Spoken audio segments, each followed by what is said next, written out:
I thought this was going to be a routine tire replacement, 15 minutes, maybe 20. I couldn't have been more wrong. At first glance, it looked like it was going to be a routine tire replacement. Remove the wheel, change the tire out, torque the wheel down, air it up, and send the driver on his way. But there was something I hadn't seen yet, and it was about to turn one of the easiest jobs of my day into something completely different. So I grabbed the jack and I went looking for a safe place to jack the truck. My first choice was the U-bolts, but there just wasn't enough room to get the jack underneath them. That's something you run into from time to time. I don't like jacking underneath the axle if I can avoid it. I've seen jacks slip off the axle before. And when that happens, this simple tire change can turn into something completely different and a really bad day. So I looked things over and I found a solid spot right underneath the leaf spring. Every repair starts with a plan. Right now, I'm thinking this is a straightforward tire change. Get the truck safely in the air, swap the tire, torque everything down, and send the customer on his way. Simple jobs like this are usually about preparation. If you get organized in the beginning, everything else tends to go smoothly.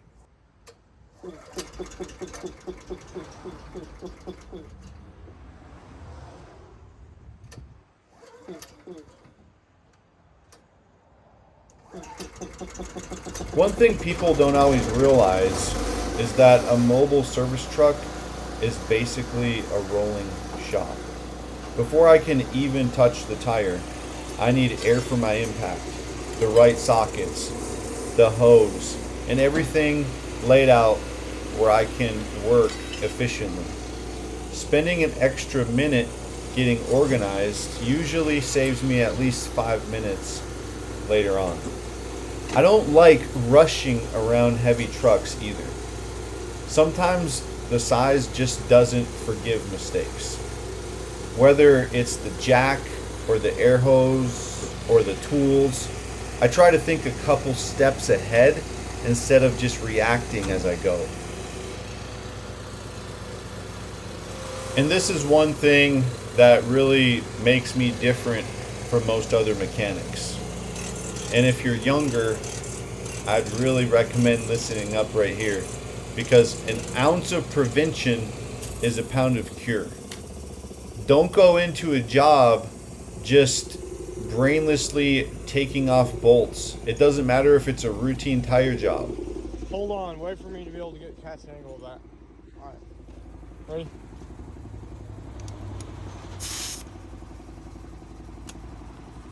You thinking ahead is going to make you better. And the biggest thing, you thinking ahead is going to protect you and keep you safe. When you're working around big trucks, big tools, high pressure air, hydraulic pressures, all kinds of different things, you got to be thinking of safety all the time, and you got to be thinking of making sure I'm getting this job done the right way, so I'm only having to do it once. But here we go, getting the truck lifted safely in the air. And you probably didn't notice it, but I was checking to make sure that jack wasn't moving, wasn't slipping. The head of the jack was staying solid on the truck. And now I figured, you know what, the hard part's over. At this point, I was not expecting any surprises. I have changed hundreds of tires. And this tire right here, it looked no different, no big deal.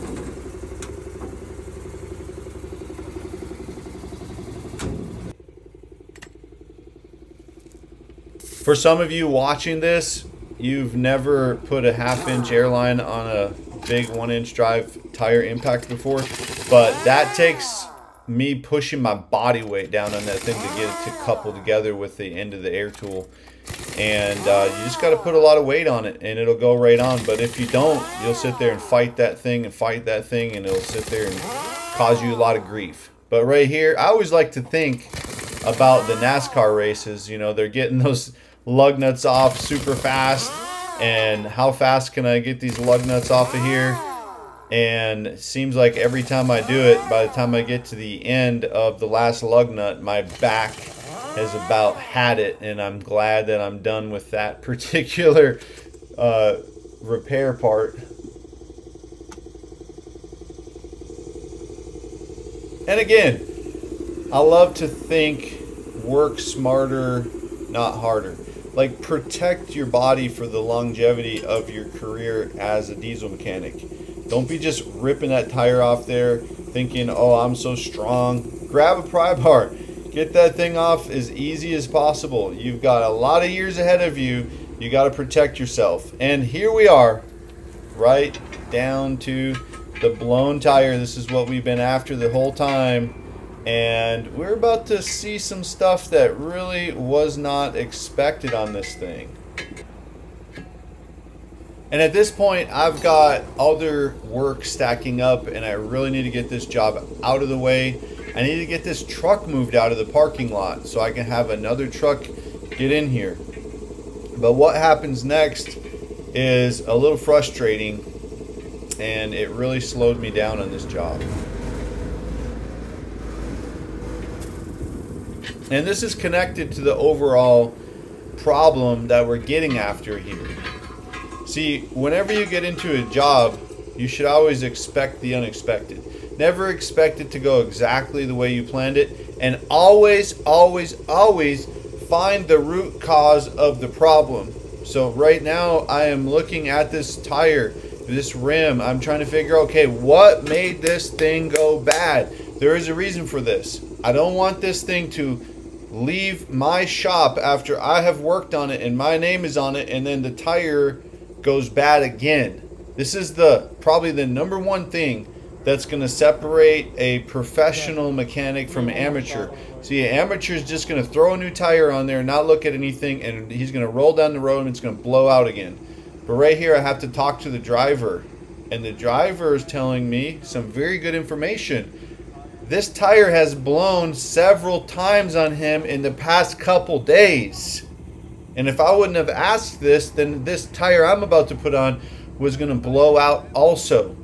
But he told me some crucial information that really helped, and it saved the driver, and it saved me from having to go rescue him and probably another 15 or 20 miles after the tire I put on here goes bad. And what is it? Well, the valve stem is not just the only thing that's bad on this rim. The rim itself ended up having a small rust hole in it.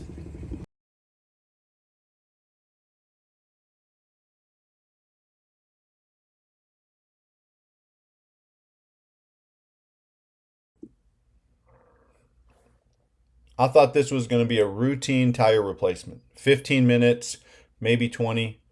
I was